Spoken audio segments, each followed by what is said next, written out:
Muabot sa 15 milyones pesos ang gibanabanang danyo sa dakong sunog nga miulbo kagabi sa lungsod sa Allen sa Northern Samar. Alas 10:35 gialarma ang sunog sa kisigbit nga mga commercial establishments. Diin nagkalain-lain ang ilang mga baligya.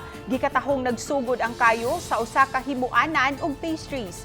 Matud sa Provincial Director sa BFP Northern Samar, gisusi karon ang giingong nabiyaan nga oven nga mao'y hinungdan sa kayo. Siyam ka mga tindahan ng hingpit nga naugdaw, samtang may tulo nga partially damaged. Alauna 55 na sa kadlawon hingpit nga napawong ang kayo nga napaubo sa third alarm. Wala hinuin na samdan o namatay sa maong insidente. Ang natindid oven siguro, napabayaan nila, mainit na, kaya hindi nila napansin. Nataranta na, kaya ang nangyari, tumakbo na lang yung nandoon na caretaker nila.